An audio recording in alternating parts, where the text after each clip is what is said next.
Okay, so let's get going. Last time we met, last week, syllabus day and then that pre-quiz took all of our time. So we're actually going to start lecture content right now.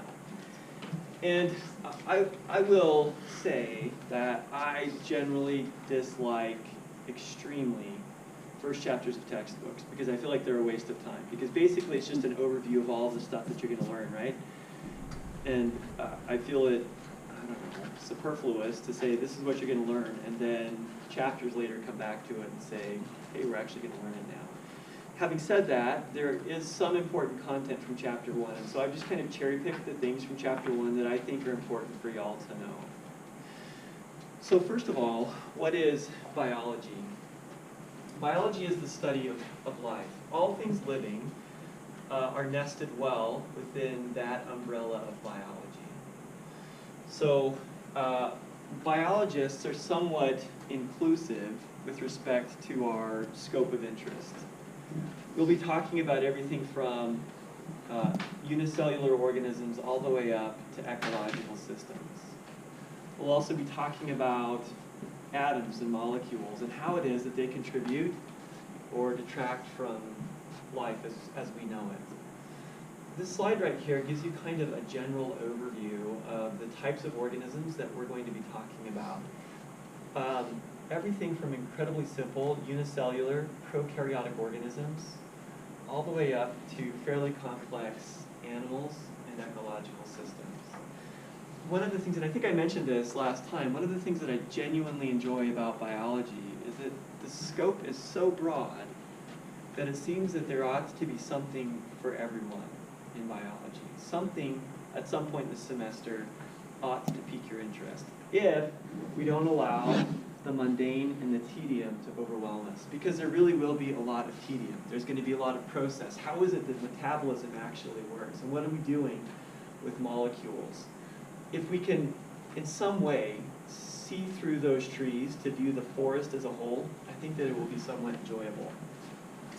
So biology is the study of life, and we need to begin by defining what life actually is. And what you'll find as we progress through the semester is that I really like lists, and I really like definitions. And in fact, much of the content that will be on exams is going to be list-type content and definition-type content. So which of the following is not a property of life would be a really good exam question.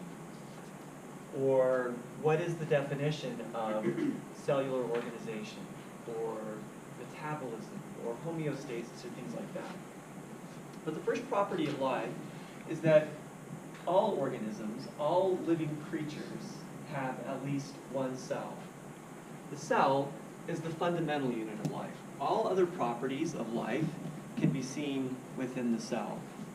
For example, metabolism. All living organisms metabolize, and what that means is they acquire some sort of energy, and generally it's a type of chemical energy, and they process it in a way that that chemical energy becomes usable to themselves.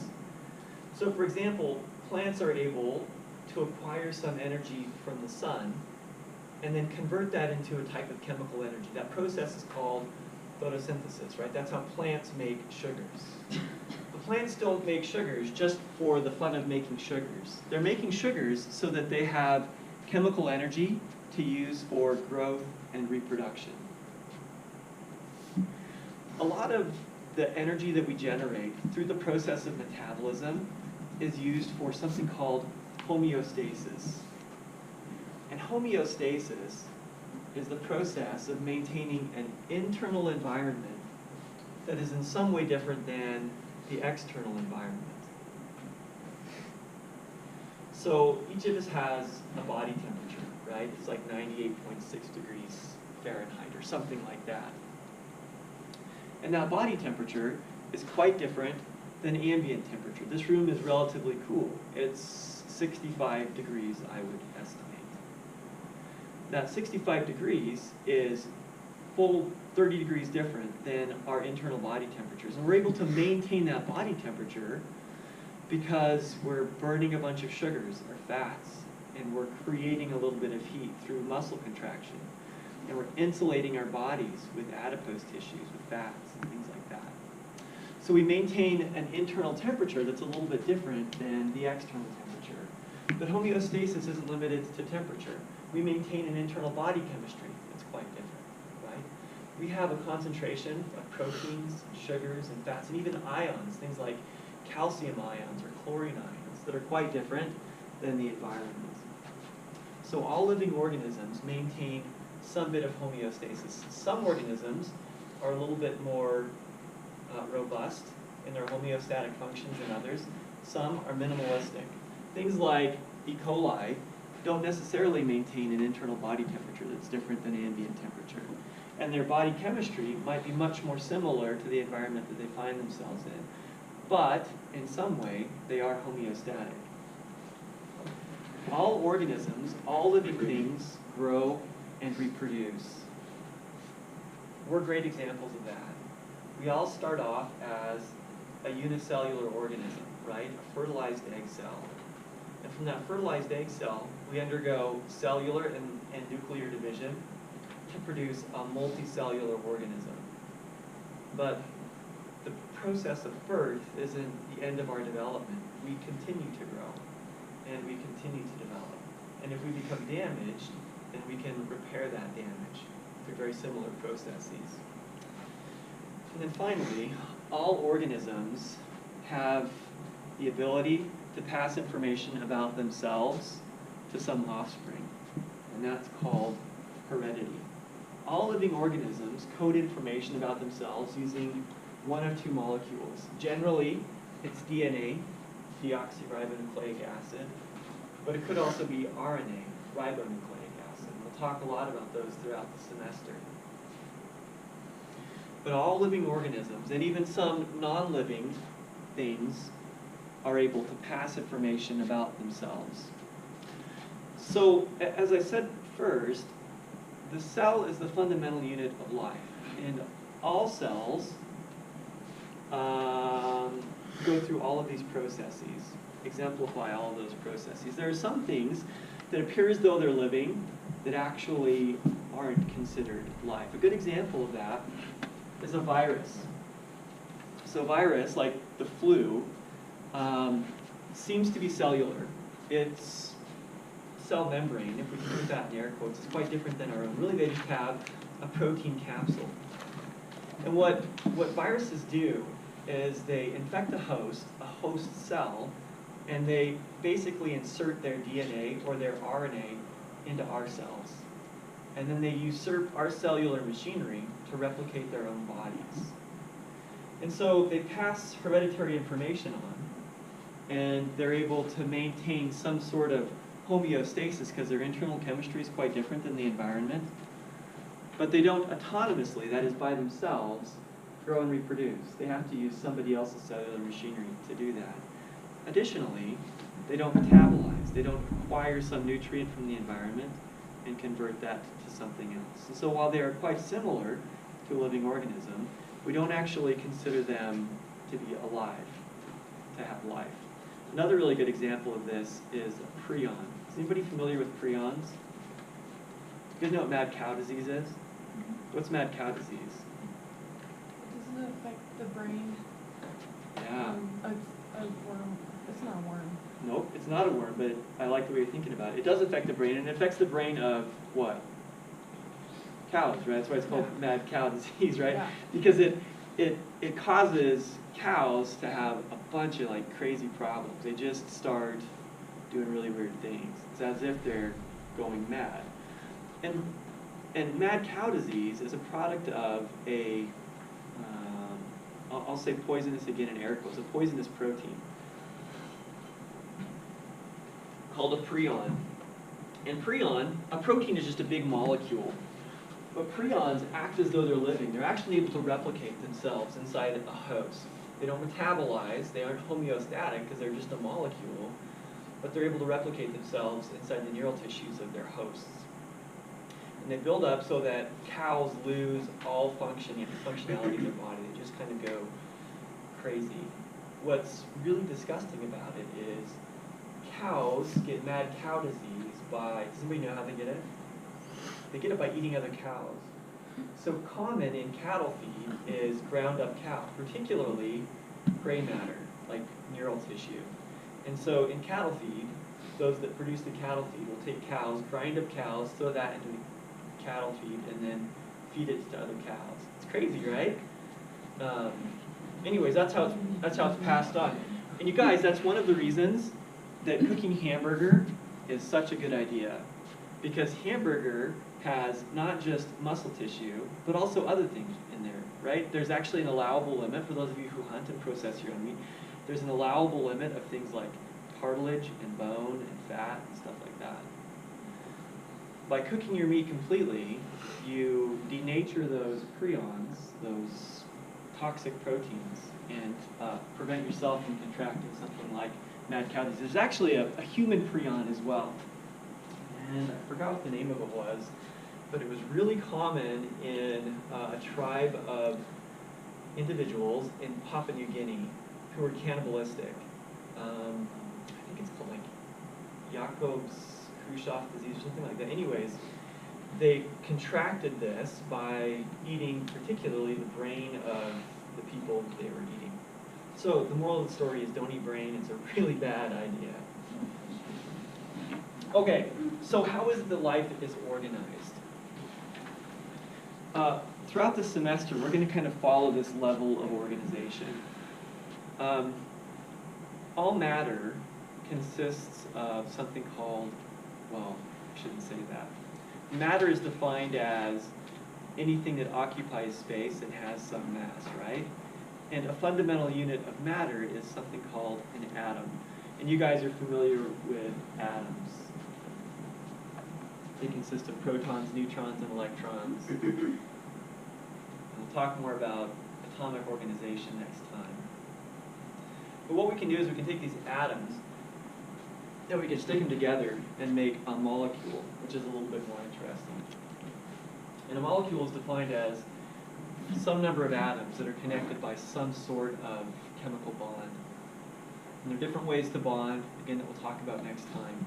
But a good example of a molecule is water. What does water consist of? Hydrogen and oxygen, right? Two hydrogens and an oxygen. And they're connected by a type of bond called a covalent bond, where they're actually sharing electrons. And molecules are cool. Water is a cool molecule, but we can take those molecules and we can make them into something a little bit more complex called a macromolecule. And here's where we actually start approaching life. So we can take discrete molecules, stick them together, and make things like fats. And we can make things like proteins and DNA and sugars. And with those four things, protein, DNA, fat, sugar, we can actually make life.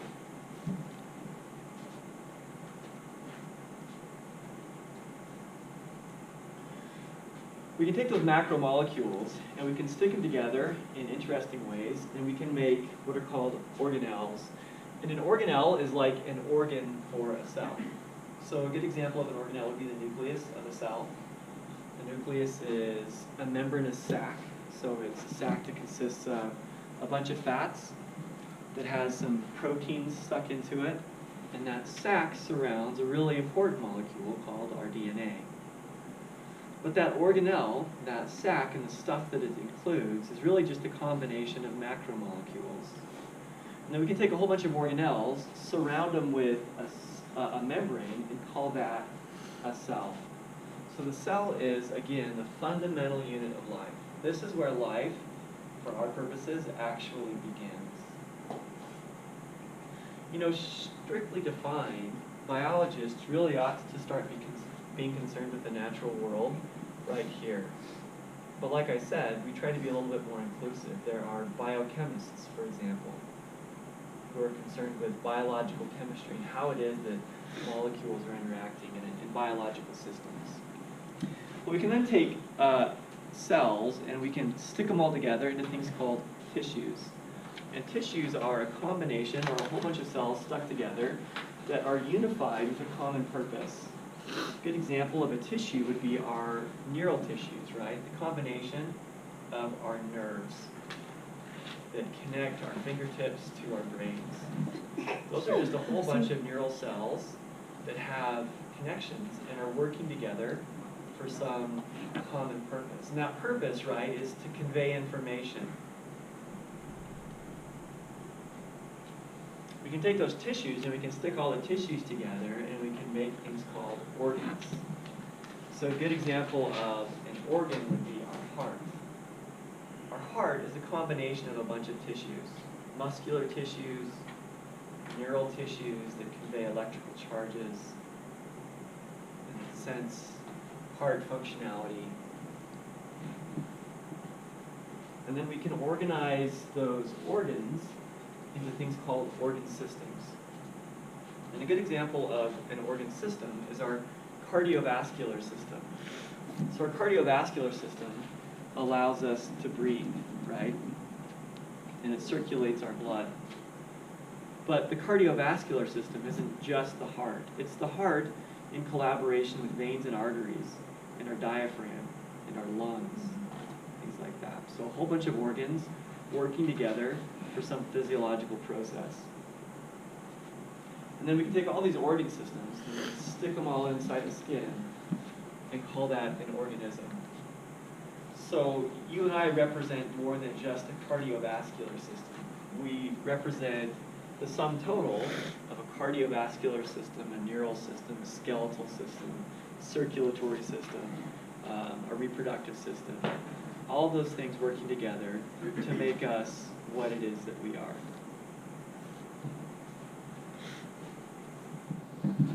If I start going too fast, please don't hesitate to ask me to slow down or ask questions if you have them.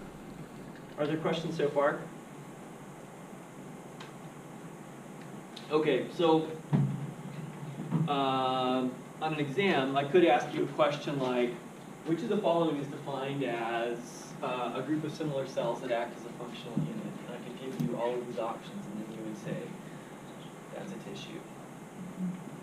That would be a good example of a test question. Okay, so biologists are also concerned with levels of organization above an organism. And this is really where my interest in the natural world enters. My research deals with evolution, a particular type of evolution called behavioral ecology. And I look at how it is that behaviors affect the ecology and the evolution of organisms. But we can take